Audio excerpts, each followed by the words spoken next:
Every woman you ever approach has these questions in mind. She might not ask them out loud, but she's listening, waiting, and searching for the answers in your words, in your actions, and in how you make her feel.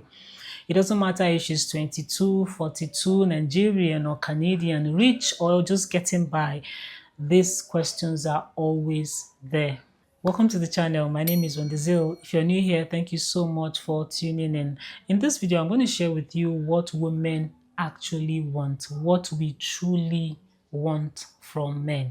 And I'm saying this in terms of the questions we have in our mind, the questions that we often ask, even without saying it out loud, and in no particular order. The first thing is we're asking, is he kind? Kindness is not just about sweet words, it's about consistency in your character. How do you behave when you're angry, when you're excited, when you're happy, when you're hitting your targets, your goals, and everything?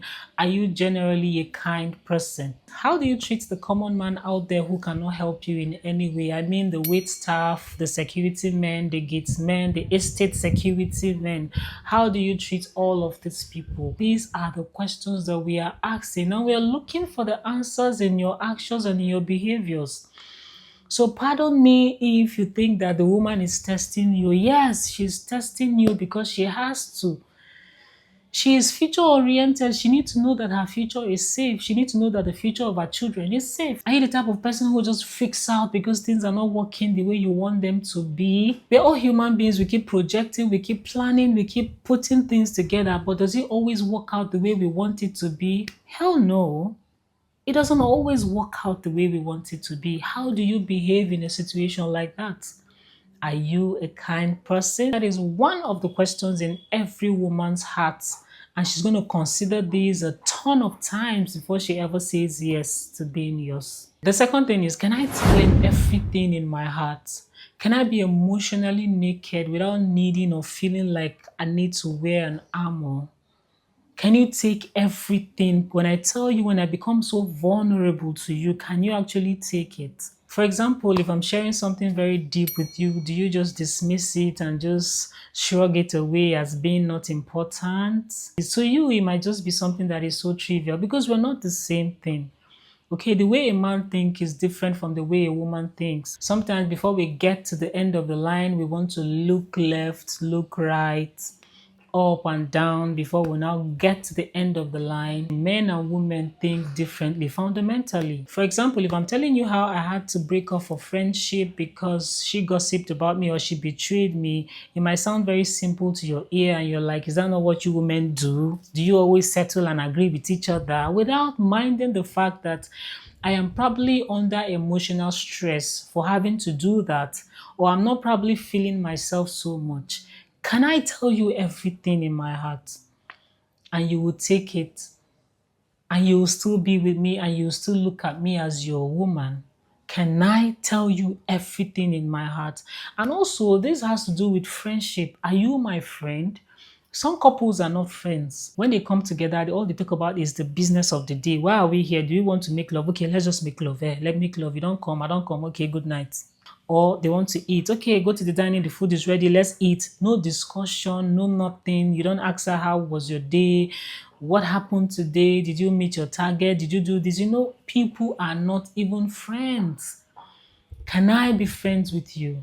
And no matter how you want to argue with this point, I think one of the reasons why some relationships last like a lifetime is because they eventually become friends. Because if you're attracted to a woman just because of her body, you like the way she makes you feel, you have sex, good food, that is not the only thing she's going to do with you all her life. You have 24 hours in a day. Let's say, for example, it's the lockdown period and everybody is working from home. She cooks for 1 hour.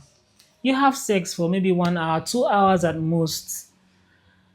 The remaining hours, tell me exactly what is going to be happening. Are you just going to be in room A and she's in room Z and everybody is minding his business? There is no connection, no friendship, no rapport, nothing. Can I tell you everything in my heart? That is one of the questions. Number three, does he help me become the best version of myself? We all want to get better. I want my life to be better than it was yesterday. And my spouse is a very big, huge part of that. If I marry the wrong man, I would never become a better person. And same goes to the men. If you marry the wrong woman or if you entangle yourself with the wrong woman, you might never become the best version of yourself because you will always be limited by one or two things. So as a woman, I'm also asking because in the hands of men, somehow we are endangered species. I want to know, is this man going to allow me to thrive and grow and become the best version of myself? This is a very important question that every woman has in her mind. I mean, every sensible woman, every woman who is aware of herself, who has a sense of self, she has this question and she's watching you. How do you behave? How do you behave around other people? How do you lead yourself? How do you react when your friends are prospering and even excelling more than you? Small, small discussions here and there, and we are picking our answers. We're picking our answers in the way you talk about people, in the way you treat us, in your actions, in your words, in how you get angry, how you get excited, in everything. So will he allow me room to thrive and become the best version of myself? Can I trust him in that area? That is a very huge question in the mind of every wise woman. And number four, the last but not the least, certainly, can I imagine him as the father of my children? Can he be that man that the children will grow, emulate, or copy from to be better in their time, in their generation, and in their society? Honestly, fatherhood is not just about biology. Not be by who donates sperm. Anybody can donate sperm. In fact, there are ladies who maybe they no see husband. They will just go to what do they call it? I don't know much about these things, but I hear that there are places they call sperm bank. You can go there and buy sperm based on your specification. They give you what you want, you inject it into yourself, you become pregnant, and you have a child. It's not just about producing the sperm, but it's about being a father, being a role model for the children, being a father even to that woman. Because somehow subconsciously she's also looking onto you to be a father to her. Can I trust him to be the father that my children or our children deserve to have? This is a question that every woman has in mind. One thing with us women is that from a very young age, we know what we want. Somehow we envisage it, we imagine it. Have you seen an 8-year-old or even a 6-year-old doing dress up at home? My daughter does it. Sometimes I'll be peeping, I'll be looking at her and I'm like, what?